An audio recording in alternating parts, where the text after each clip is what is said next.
ranking new movies released in May from worst to best. And I'm not gonna lie, the first half of 2026 has been a bit slow for new movie releases, but May finally gave us some heavy hitters like Mandalorian and Grogu, The Backrooms, Obsession, and so much more. In last place, I have Mortal Kombat 2. It's not even terrible, I just am not a fan of this franchise. I've never played the video games. So I did enjoy some of the fight scenes. There are some really cool action sequences, but any different character or reference to the games kind of meant nothing to me, and the story is just very basic here. In 7th place is The Mandalorian and Grogu, a movie I have a million issues with. The reason it's not in last place is because I still do love Mando and Grogu as characters. I love being back in the Star Wars universe, and I do think like the first 40 minutes of this film is really fun. But after the first act, this movie kind of falls apart. It becomes an absolute snooze fest. I almost fell asleep in the middle of this film. I'm not kidding you. I'm sorry, Rod of the Hutt is just an incredibly stupid character. Every single word that came out of his mouth sounded incredibly dumb, and Jeremy Allen White is just giving zero effort as the voice of this dude. And it really just played it so incredibly safe. And like, yeah, they go for one big emotional moment in the film, but I know they want to milk this franchise for a million more seasons, so never once did I actually think something serious was going to happen in this movie. And number 6 is The Devil Wears Prada 2. I was not a huge fan of the first one, but I did think it was pretty solid,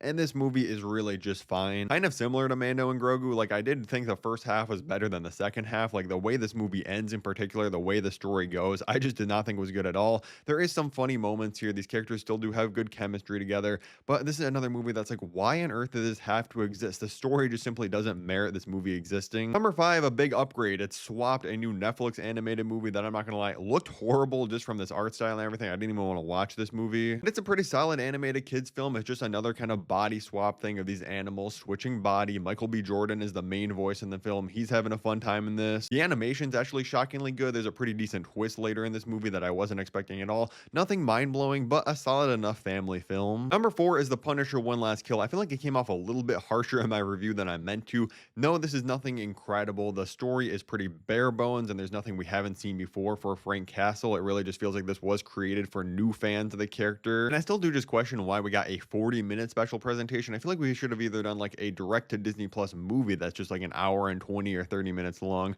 or just made this a first episode of a new Punisher TV show. But I do think John Bernthal is really great in this movie. Obviously, it's really only focusing on him for the most part, but his performance is just as amazing as ever. The action is just a ton of fun. If you're just looking for 40 minutes of pure action chaos, this will give it to you, and I'm so glad we can get R-rated action like this in the MCU. At number 3, I have The Backrooms. I went into this really knowing nothing about The Backrooms. I wasn't familiar with the lore or any of the short films really. I watched the short film right before this movie, went into it, and I really enjoyed this for the most part. I think the found footage elements of just exploring the backrooms, especially early on, are incredible. The movie really gave me this like suffocating feeling that I haven't felt in a film in a very long time, but like my anxiety was through the roof this entire runtime, or at least for most of it. I do wish the movie explored some more characters. We really only focus on Clark and his therapist, Mary. And again, this is another movie where I feel like kind of lost me in the third act. Some of the wonder and terror of the backrooms like kind of worn off at that point. There's some weird character turns that I feel like happen way too quickly or just entirely off screen, which again, I'm sure is on purpose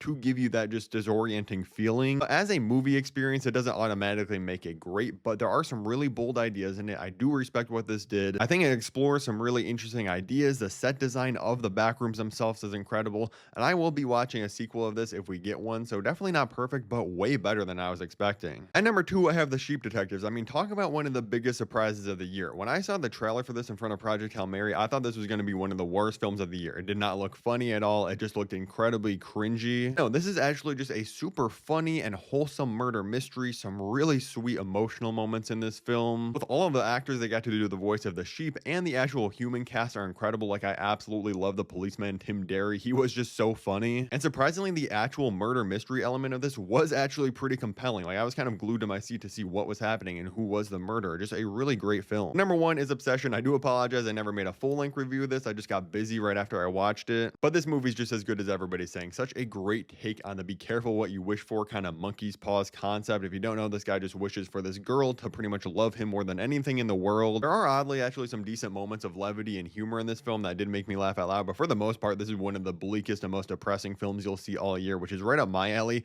I also got to shout out the musical score. Like, the soundtrack was absolutely incredible. The ambience it built in so many scenes was beautiful. It looks great. Indy gives an amazing job as a lead actress in this movie. If she gets a nomination for a Best Actress Oscar, I would not be mad about it whatsoever. Now, I do apologize for abandoning this series since November of last year, but I'm bringing it back now for the rest of the year. If you want to see all my other previous months in review, again, it goes back to November. Click the playlist at the top top of the screen, or to see all my other individual, more in-depth reviews of these movies, click the playlist on the bottom.